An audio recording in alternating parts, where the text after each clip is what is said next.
Did you see it? Dare, I'm sorry. I apologized sincerely to her. What I'd accidentally seen was running through my mind. She looked as if she were about to cry, and I felt awful about it. But unfortunately, the image in my head was not going to fade away. What I had seen of her had a significant impact on me. My name is Taylor Mason. After graduating from university, I joined the workforce like any other newbie. There was still a lot for me to learn at work, and to top it off, my boss was a hardcore jock. I was often scolded for repeating the same mistakes every day. "Hey, Mason, you've made another data entry error. How many times is this now?" "I'm sorry. I was the worst performing member among my peers. I had always been bad at managing multiple tasks, which led to me making more mistakes when there's a lot to do. I was constantly getting yelled at work, and I couldn't help but sigh, wondering how things came to this. In university, all I had to do was understand the lecture content, so my grades were good. I thought I'd be able to manage in the real world too, but I was wrong. In reality, I was just a bottom-tier employee who kept making mistakes, and I was starting to despise myself. One day, carrying all these feelings, I bought a microwave dinner from a convenience store on my way home from work. I simply didn't have the energy to cook for myself. I usually got home late at night. And since I lived in a small apartment, there was rarely anyone around. As usual, I opened my apartment door, and that's when it happened. Meow. A cat came up to me. The fur was too clean for a stray, and the cat seemed used to people. This apartment allows pets, so it might belong to someone, but where did it come from? As I was wondering about this, the cat sauntered into my apartment through the open door. "Hey, you can't just go in. Fluffy, has Fluffy come back?" Hearing the cat's meow, my neighbor burst out of her door. I turned to look. She was a woman, probably in her early 20s, and she had rushed out in a worn-out sports bra. I was speechless. She had come out in such a hurry that she was barefoot, and she was showing so much skin that I panicked for a moment, thinking she was naked. When she saw that her cat had entered my apartment, she said, "I'm sorry, that's my cat." Oh, here, she realized that she was only in her underwear and turned her face bright red. "I'm sorry, that's my cat. I'll get him out right away." With that, she rushed back into her apartment, returning in about 30 seconds. She was clearly just wearing a hoodie over her sports bra. I didn't want the cat to get hurt inside my apartment, but I was also hesitant to invite a woman into my place at night. So, I said, "I'll try to catch the cat. Just wait here," and attempted to catch the cat. But I couldn't. Was it always hard to catch a cat? Left with no other choice, I had to ask the woman to come inside and catch the cat herself. The cat didn't resist when the woman tried to catch it. It just went with the flow. "I'm sorry for the trouble. I'll make it up to you another day." Saying that, the woman left as it was getting late. Well, she was dressed quite oddly. The next Saturday, the woman came to visit, bringing some sweets with her. I led her into the room to check if the cat hadn't broken anything, and we sat down for a cup of tea.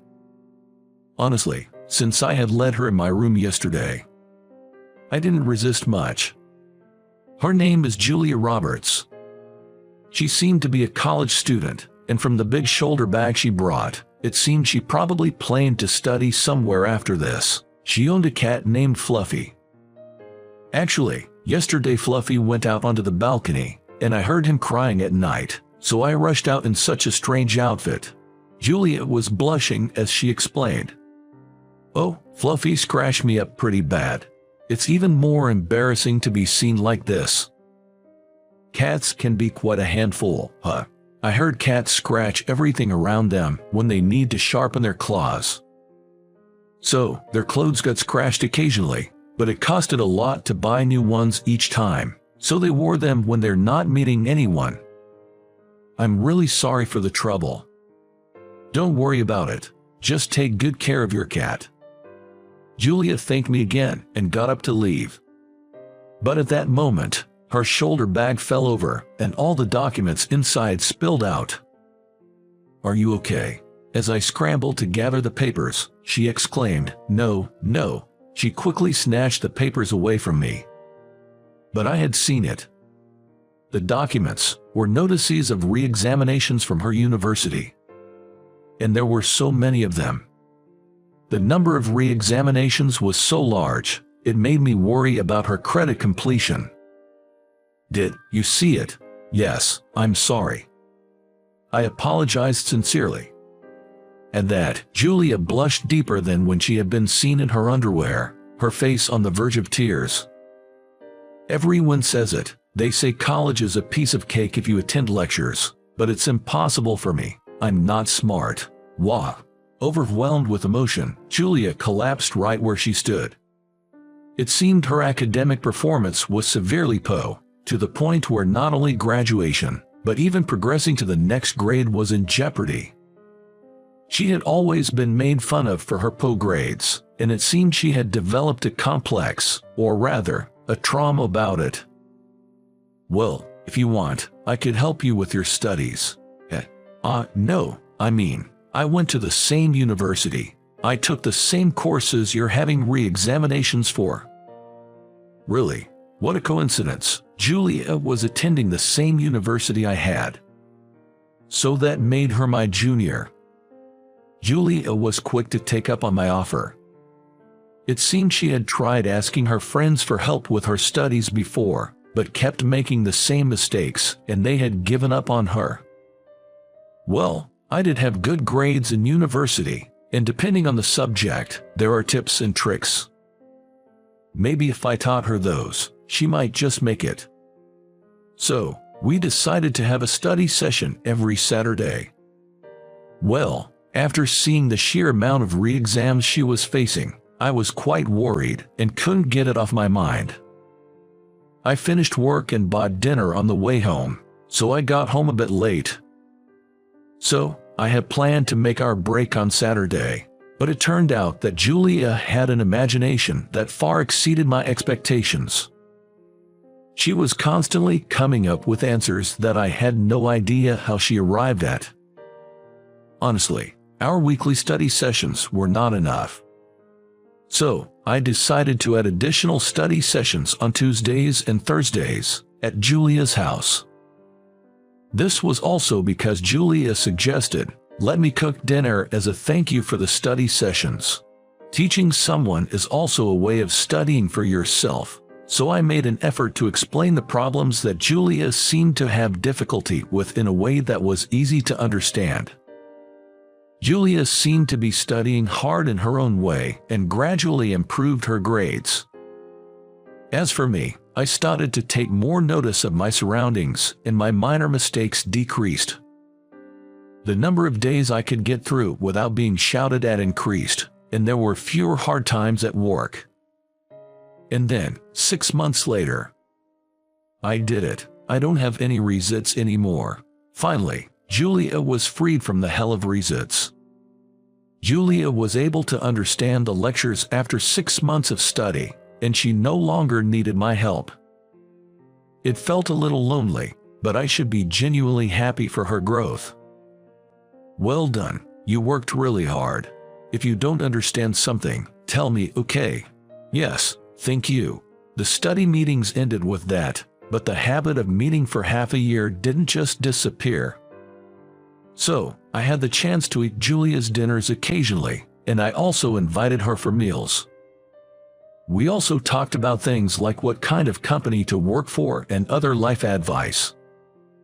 A few months passed like this, and Julia was able to move up a grade. I was thinking of giving her a present to celebrate her advancement. Just as I was thinking about this while heading to work, there was something on my desk. It was a document, but not just any document. Personnel change, and I'm the assistant to the president. I was dumbfounded by the document informing me of an unexpected personnel change. Suddenly, my boss patted my shoulder and I jumped. "The president is calling for you. Follow me." With that, my heart was about to jump out of my chest. What did I do? I desperately tried to remember, but I couldn't think of anything. I made my way to the president's office with a stiff body. There were guests in the president's office besides the president.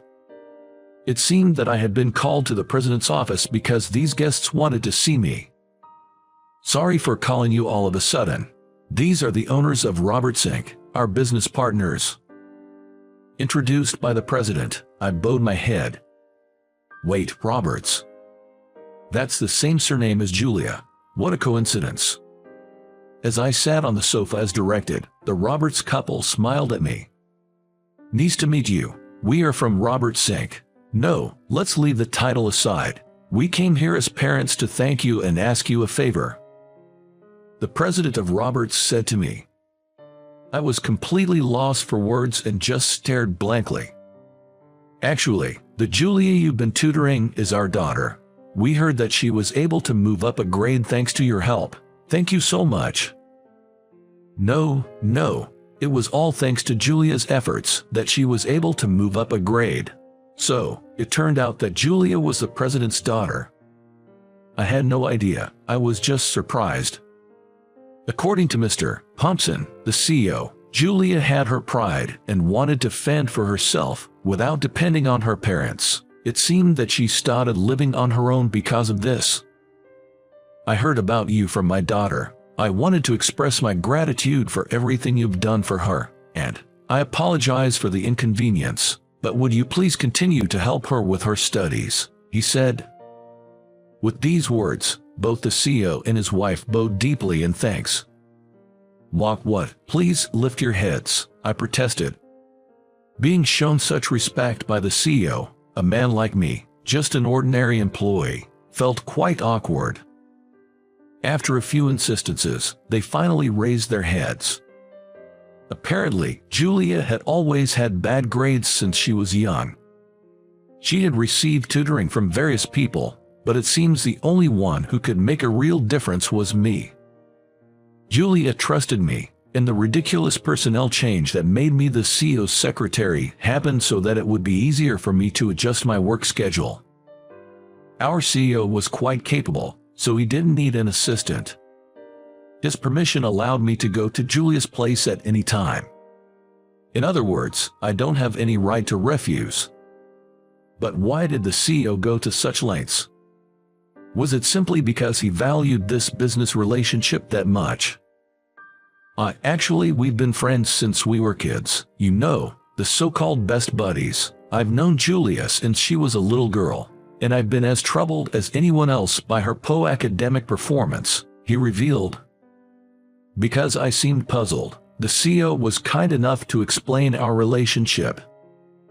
Apparently, when Julia was in high school, the CEO used to supervise her studies.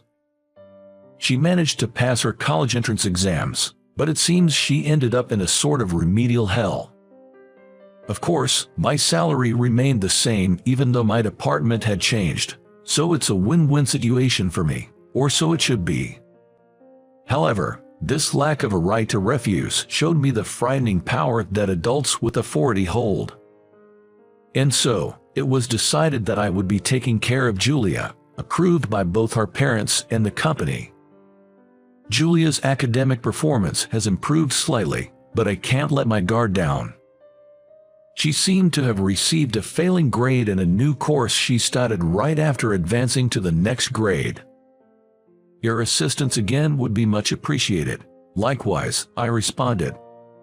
Julia looked a bit embarrassed, but I felt rather glad to have this connection with her.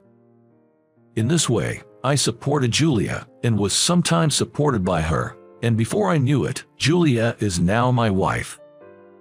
You never know what life has in store for you.